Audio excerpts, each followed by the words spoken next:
Bismillahirrahmanirrahim.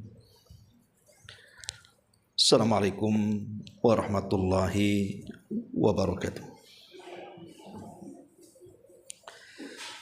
Alhamdulillah wassalatu wassalamu ala Rasulillah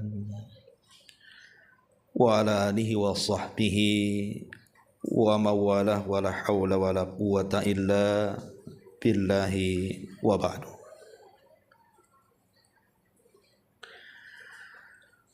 Alhamdulillah, segala puja dan puji hanya milik Allah Jalla fi'ula. Salawat dan juga salam kita hadiahkan kepada Rasul kita Nabi besar Muhammad sallallahu alaihi wa ala alihi wasallam. Kita lanjutkan kajian kita membahas kitab Al-Jami' dan kita masuk dari hadis Abi Sa'id Al-Khudri radhiyallahu an. Baik, kita baca hadisnya baru kita jelaskan. An Abi Sa'id Al-Khudri radhiyallahu an. Qala Rasulullah sallallahu alaihi wasallam khaslatani la yajtami'ani fi mu'minin al-bukhlu wa su'ul khuluqi akhrajahu at-Tirmidzi wa fi sanadihi dha'fun. Dari Abi Sa'id Al-Khudri radhiyallahu anhu, dia berkata, Nabi sallallahu alaihi wasallam bersabda, ada dua perangai yang tidak akan terkumpul pada diri seorang mukmin. Pertama, sifat bakhil, dan yang kedua, akhlak yang buruk. Hadis ini dikeluarkan oleh Imam At-Tirmidzi dengan sanad yang lemah. Ma'asyiral muslimat yang dimuliakan Allah Azza wa Jalla, meskipun hadis ini lemah, akan tetapi kedua sifat ini tetaplah tercela, tidak boleh dimiliki seorang mukmin. Pertama, bakhil, dan yang kedua, buruk akhlak. Ma'asyiral muslimat yang dimuliakan Allah Azza wa Jalla,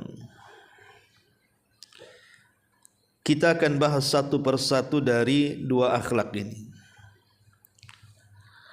Pertama, bakhil.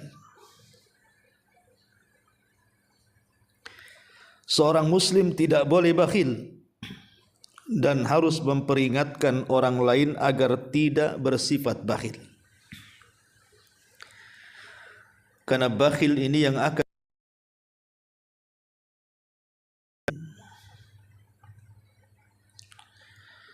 Ma'asyiral muslimat yang dimuliakan Allah Subhanahu wa taala, bakhil ini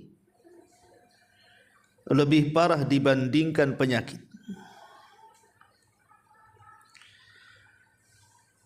Karena nanti pada hari kiamat, orang-orang yang berpenyakit di dunia tidak akan ditanya pada hari kiamat. Tetapi orang yang bakhil di dunia akan mempertanggungjawabkan hukumannya pada hari kiamat.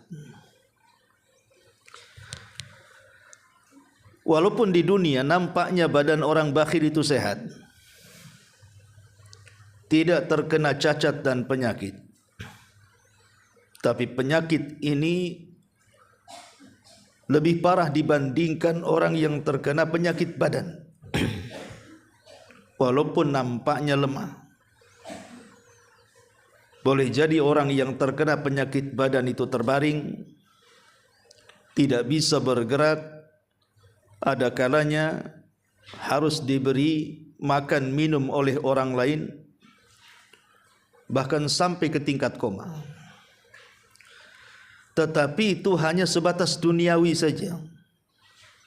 penyakit itu akan berakhir mungkin dengan kesembuhan atau dengan kematian. Tetapi bakhil ini tidak. Penyakit ini akan dibawa sampai ke akhirat. Makanya Allah Subhanahu wa taala mengatakan dalam surah Al-Imran ayat 180, "Wala yahsabanna alladhina yabkhaluna bima atahumullahu min fadli huwa khairal lahum bal huwa syarrul lahum sayutawwaquna ma bakhilu bihi yaumal qiyamah." Jangan sangka orang-orang yang mereka bakhil dengan apa yang Allah telah anugerahkan dari rizkinya itu lebih baik bagi mereka, bahkan itu keburukan bagi mereka, dan mereka akan dikalungkan pada hari kiamat dengan sifat bakhilnya. Maksudnya akan disiksa pada hari kiamat karena kebakhilannya di dunia. Karena orang-orang bakhil itu umumnya menganggap dirinya baik. Ketika seseorang tidak mau memberi kepada orang, dia pikir dia menjaga hartanya, menjaga kenikmatan dunianya untuk bersenang-senang dengannya. Salah, itu sebuah keburukan bagi mereka. Karena hal ini akan menjadi bencana bagi dia kelak pada hari kiamat.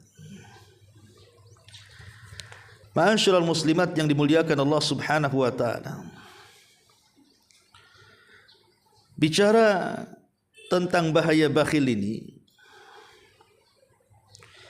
sebelum saya bicara tentang bahaya bakhil, bakhil ini kan tidak mesti dalam masalah harta, Bung. Tapi bakhil ini bisa mencakup banyak hal. Dan yang paling parah dari bakhil ini adalah bakhil dengan ilmu pengetahuan. Dia tidak mau mengajarkan ilmu itu kepada orang dan berusaha untuk menyembunyikan. Ini adalah sebakhil-bakhilnya orang bakhil. Kemudian yang kedua,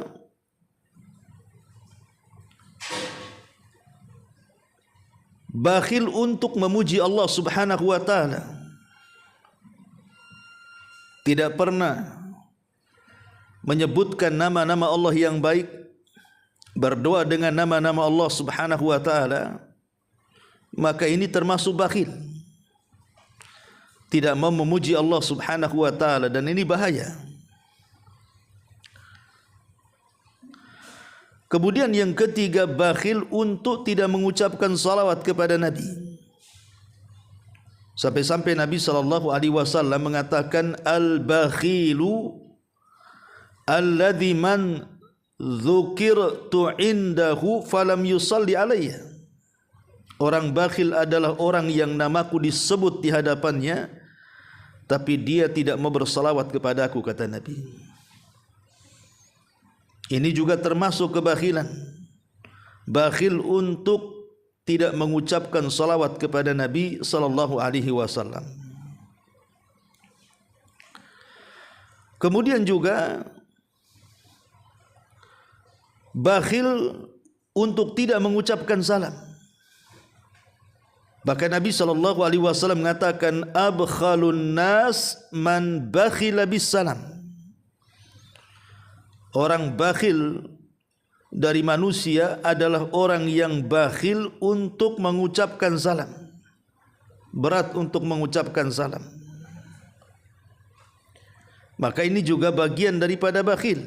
Ketemu orang ngeleos tidak pernah mengucapkan salam. Berat bibirnya untuk mengucapkan salam, padahal salam itu sunnah dan berpahala. Ma'asyiral muslimat yang dimuliakan Allah Subhanahu wa taala. Tetapi pembahasan yang kita bahas di sini adalah bakhil terhadap para fuqara. Tidak mau membantu mereka, tidak mau menolong mereka, sayang dengan hartanya, Ma'asyiral muslimat yang dimuliakan Allah Azza wa Jalla, inilah yang dimaksud bakhil di sini, bakhil terhadap manusia. Kita tahu bahwa harta itu bukan milik kita. Semua harta yang kita miliki itu adalah milik Allah Subhanahu wa taala. Bukan hanya harta, badan kita loh milik Allah Subhanahu wa taala. Dari atas kepala sampai kaki itu semua milik Allah. Jadi harta yang kita miliki itu hanya sekedar titipan. Dan ketika Allah Subhanahu wa taala menitipkan harta dunia kepada kita itu, Allah memberikan ujian. Lah di antara ujian harta adalah bersedekah kepada sesama. Itulah ujian harta. Lah dalam ujian ini ada yang berhasil, tapi kebanyakan yang gagal. Karena logikanya begini, Bu. Ibu yang cari uang, anggaplah bekerja dari pagi sampai sore, berkeringat, capek badan, kemudian dapatlah ibu uang. Tiba-tiba uang itu yang susah payah kita dapatkan dengan tenaga kita dan waktu kita, disuruh disisihkan sebagiannya atau sedikit dari harta itu, diberikan kepada orang yang sama sekali tidak membantu pekerjaan kita. Orang lain yang tidak ada sumbangsi sama sekali dengan pekerjaan kita, menolong pun tidak, memberi modal pun tidak. Tiba-tiba kita suruh keluar uang untuk mereka, bersedekah kepada orang yang tidak ada kait mengait dengan kita. Disitulah ujiannya. Sehingga banyak orang yang berat mengeluarkannya. Buat apa saya keluarkan ngasih uang sama dia, dia jangan nolong saya. Uang ini saya hasilkan dari hasil keringat saya, dia tidak pernah nanam modal sama saya. Bahkan saya pun tidak pernah mengenal. Muncullah sifat bakhil tadi. Tetapi lawan daripada bakhil adalah karim, dermawan. Dia tahu bahwa mereka punya hak walaupun mereka tidak ikut menyumbang dengan tenaga, modal dan waktunya. Tetapi karena harta ini harta Allah dan Allah menguji dengan harta itu untuk membantu sesama, maka dia pun mengeluarkannya sebagai kewajiban dia dengan harta. Makanya Allah Subhanahu wa taala menghadiahi di balik ujian ini dengan menambahkan hartanya. Nabi SAW mengatakan, "Ma naqasa min mali sadaqah." Tidak mungkin berkurang harta yang disedekahkan itu. Itu sebagai balasan orang ini lulus ujian. Maka Allah Subhanahu wa taala kasih hadiah dengan melipat gandakan hartanya. Tapi si bakhil tidak. Justru dia tidak sadar hartanya sedang dihancurkan Allah Subhanahu wa taala. Bahkan Allah mengutus malaikat setiap pagi berdoa kepada Allah Azza wa Jalla, "Ya Allah, hancurkan orang-orang yang menahan hartanya dan tidak mau bersedekah kepada sesamanya." Jadi sifat bakhil ini sangat membahayakan dan tidak pantas dimiliki seorang muslim. Di antara perkataan para ulama salaf tentang masalah ini, berkata Bishr al-Haris, Bishr ibn al-Haris, "An-nadharu ilal bakhili yuqassil quluba." Memandang orang bakhil itu bisa mengeraskan hati. Makanya ibu kalau punya kawan bakhil, jangan dikawani. Dipandang pun jangan. Itu bisa mengeraskan hati. Nanti ketularan penyakitnya. Kemudian juga Abdullah ibn Amr radhiyallahu anhu mengatakan, asyuhu asyaddu minal bukhli. Lianna syahiha huwa alladhi yasuhu ala ma fi yadi ghairihi hatta ya'khudahu wa yashihu bima fi yadihi fayuhibbuhu wal bakhilu huwa alladhi yabkhulu bima fi yadihi.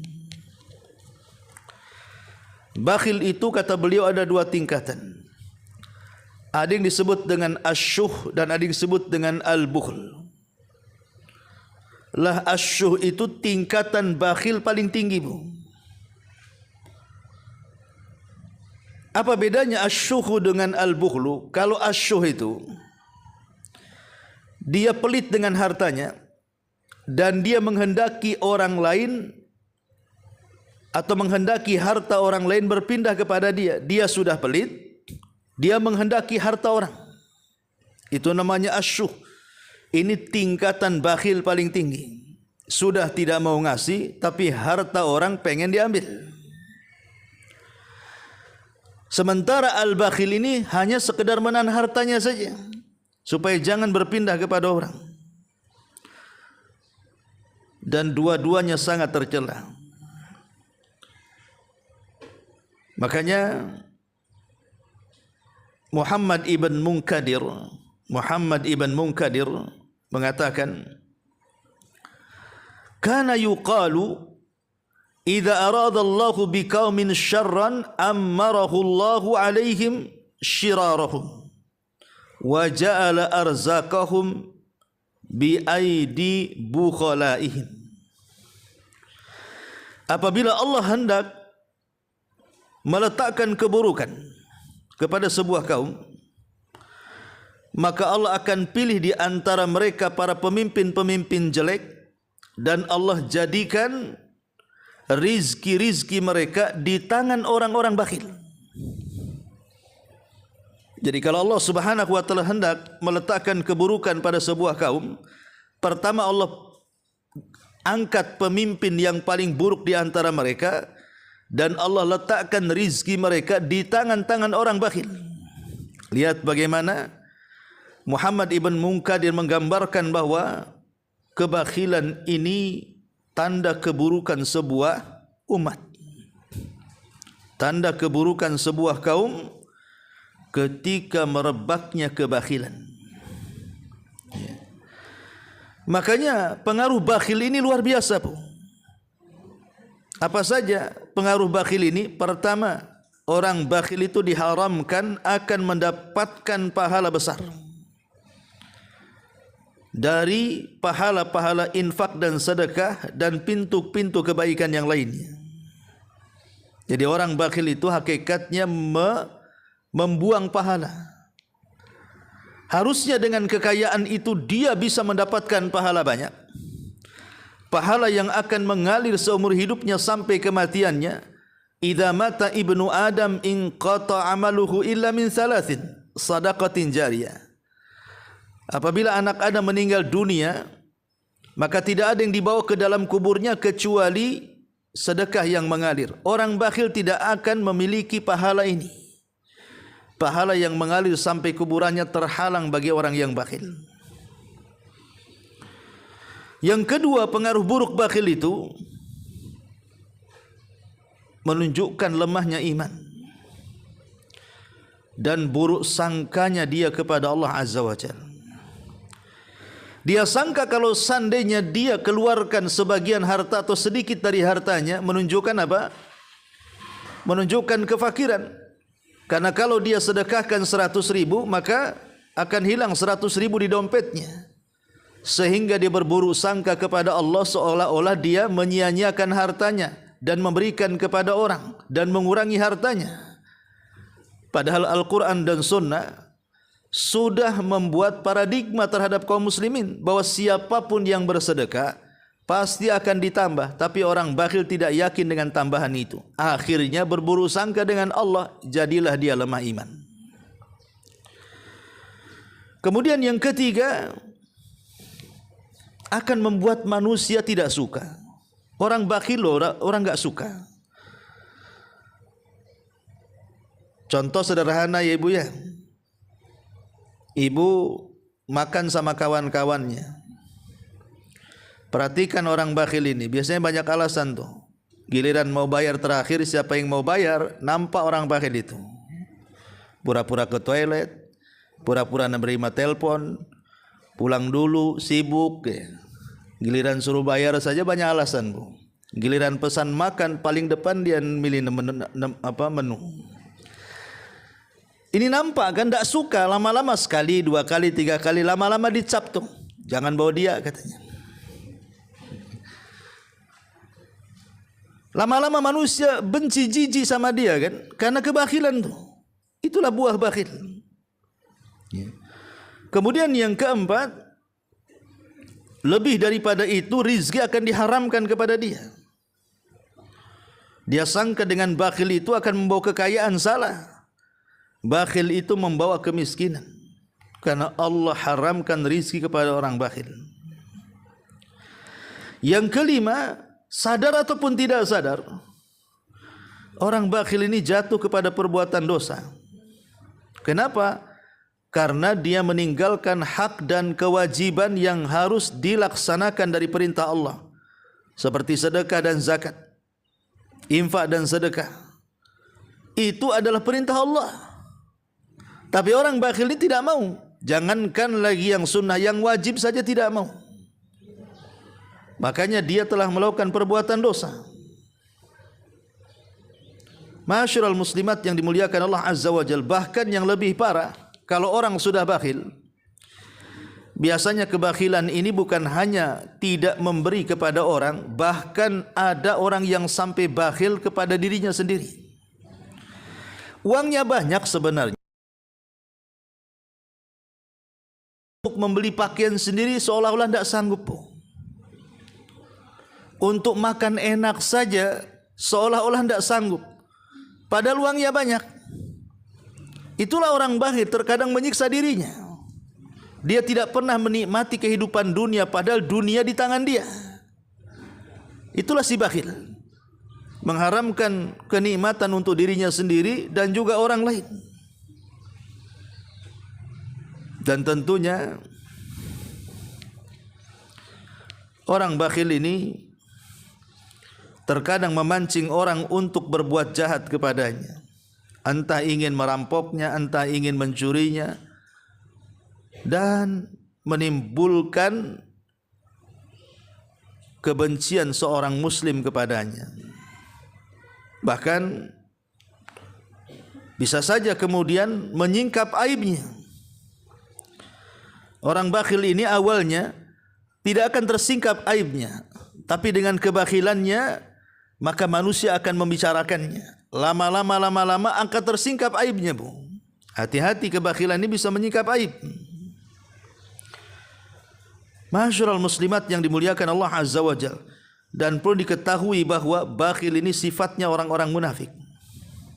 Sifat orang munafik adalah kebakhilan. Makanya Al-Qurtubi ketika memberikan catatan kepada Al-Ahzab, surah Al-Ahzab 19, beliau mengatakan innallaha wasafa hulaikal munafiqina bil jubni wal bukhli.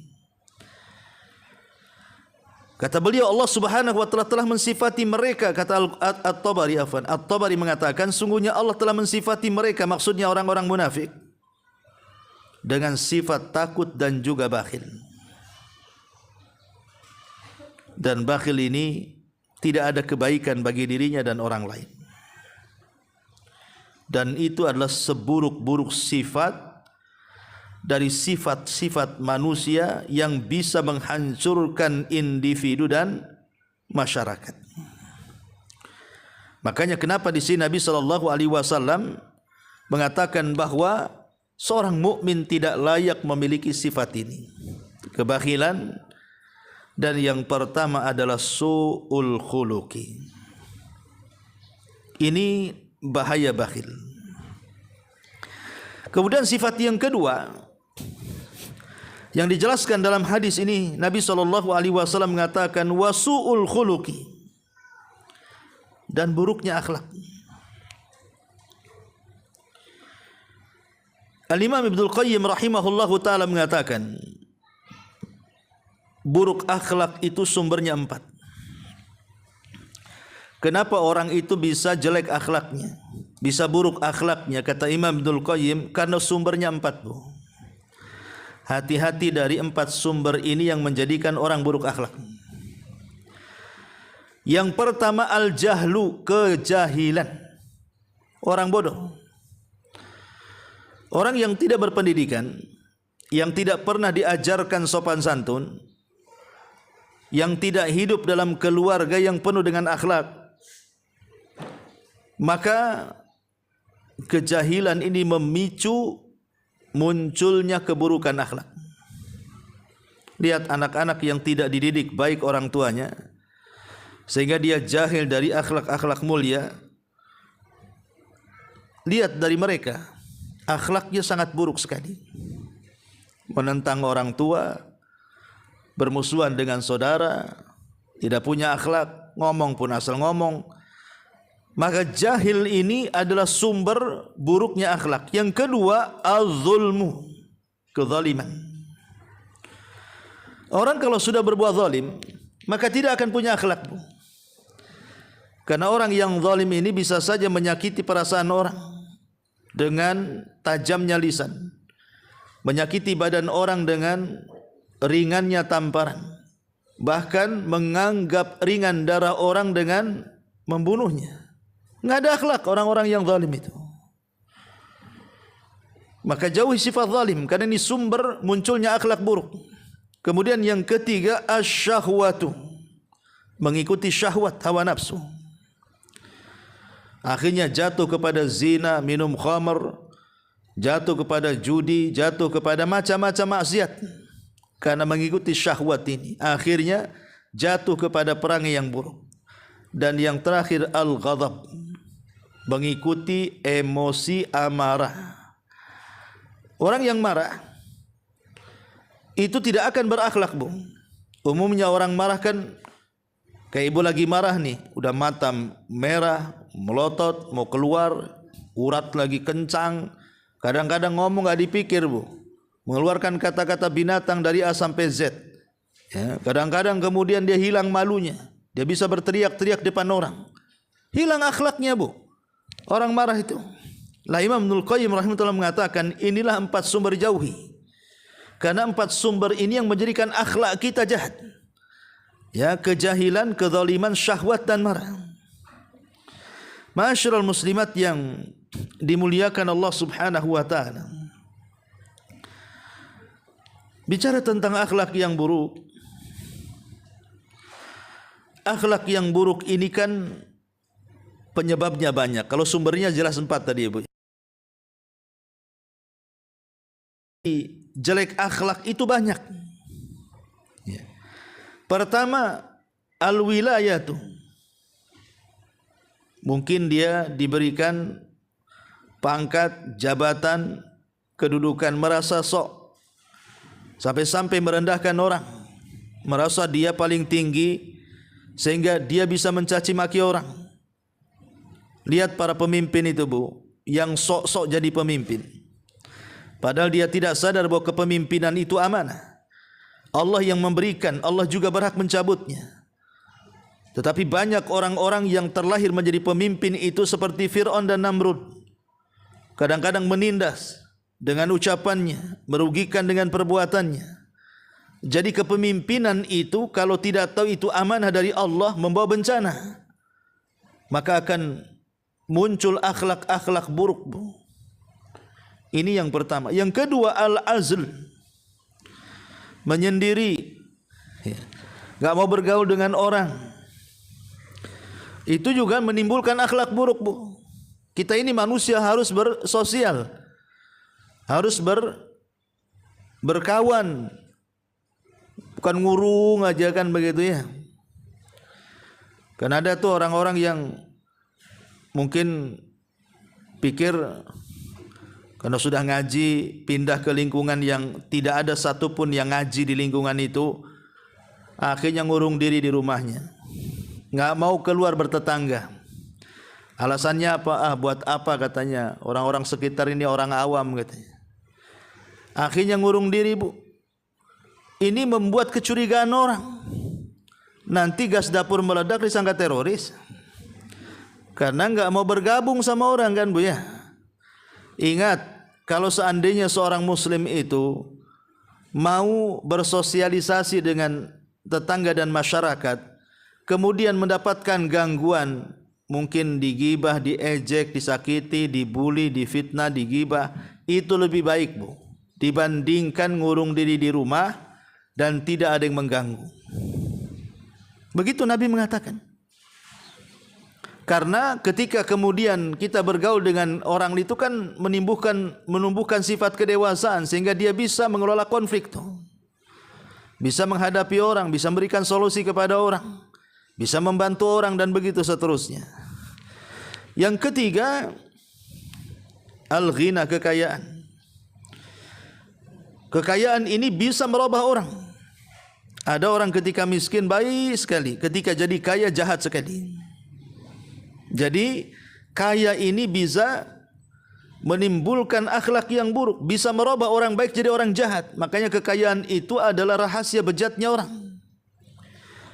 Kemudian yang keempat, al-faqr. Bukan hanya kekayaan tetapi kemiskinan juga sama. Betapa banyak orang-orang yang mencari sesuap nasi karena kelaparan, akhirnya jadi pencuri, jadi penjamret, perampok. Ya, karena ingin makan, sementara tidak ada yang dimakan, terpaksa dia melakukan hal-hal yang seperti itu kan. Jadi kemiskinan juga bisa menimbulkan akhlak buruk. Ya. Ataupun yang kelima, al-humum, stres. Banyak masalah. Ya.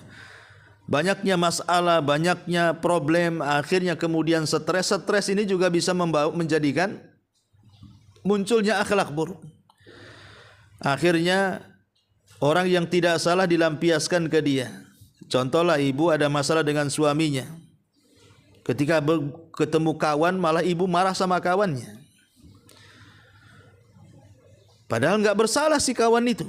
Itu kebawa emosi dalam rumah, dibawa keluar rumah Bu. Orang lain yang tidak salah ibu amuk, padahal ibu lagi masalah dengan suami itu. Ya. Makanya kalau ada ibu-ibu marah, itu lagi masalah sama suaminya itu.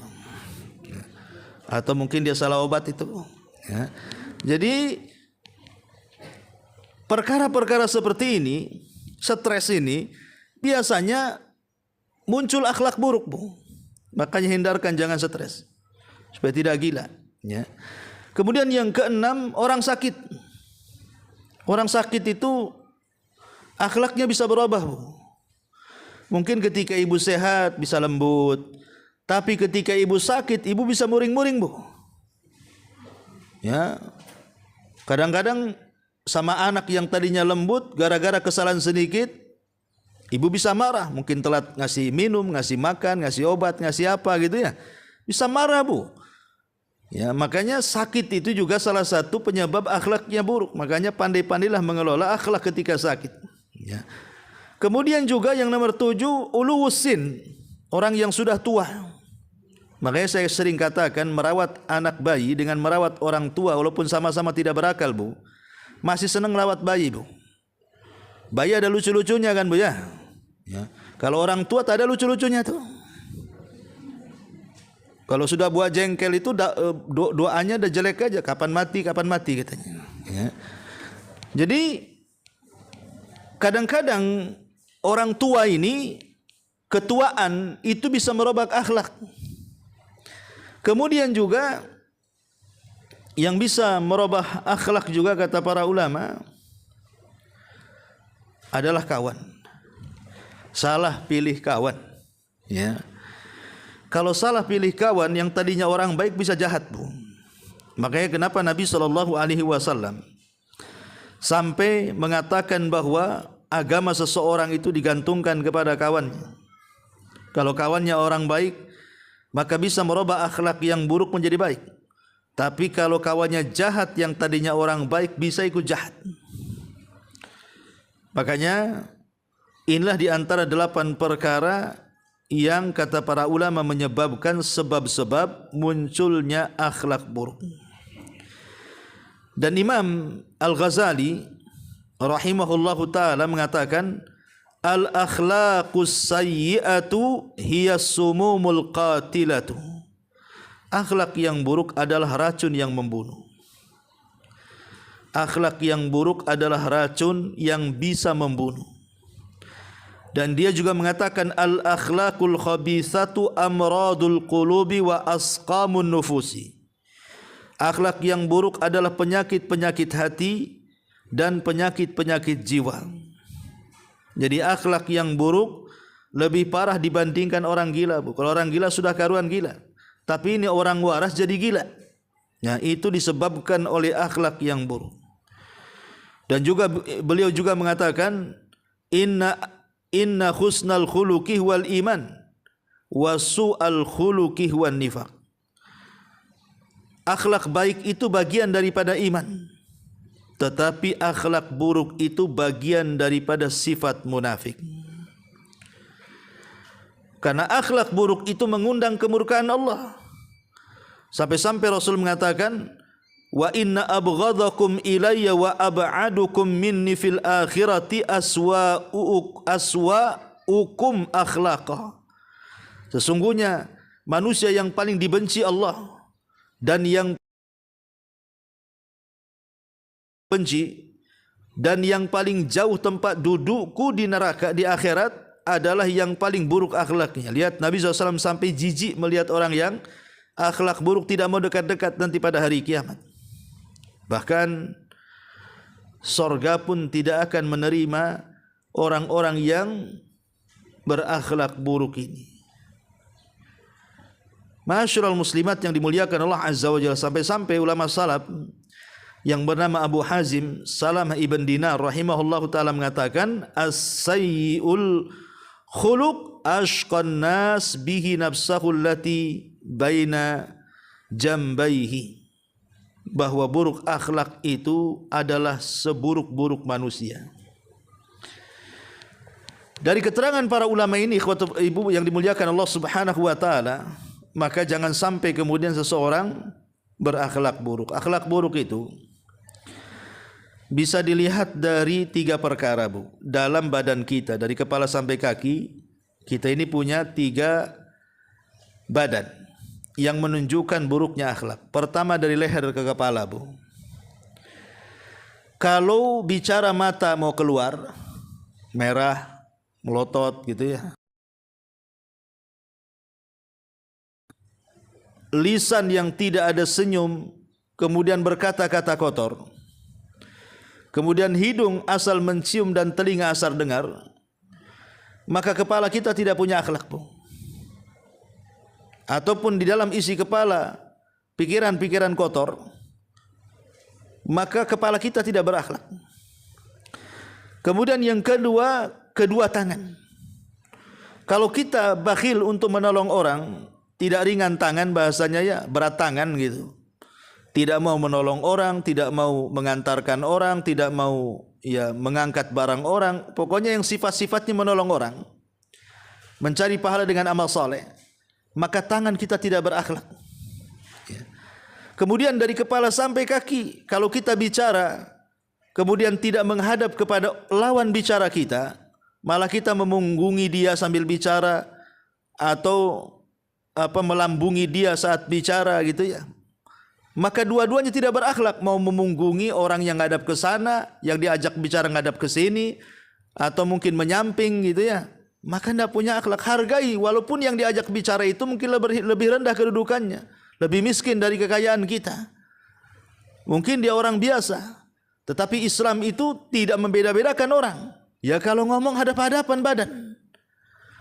Lah inilah, kalau seandainya kita memiliki 3 perkara dalam badan ini, maka kita dinyatakan buruk akhlaknya. Maka jaga 3 badan ini, leher ke atas, kedua tangan, dan kepala sampai kaki. Mat santun, mata sayu, tidak pernah melotot, tenang, pikirannya tidak ada yang negatif gitu ya, tidak asal dengar, tidak asal cium, tangannya ringan tangan, badannya pun menghargai orang, maka dia dikatakan baik akhlaknya. Ini di antara perang mukmin. Baik, sampai di sini. Silakan kalau ada yang mau bertanya sebelum saya tutup.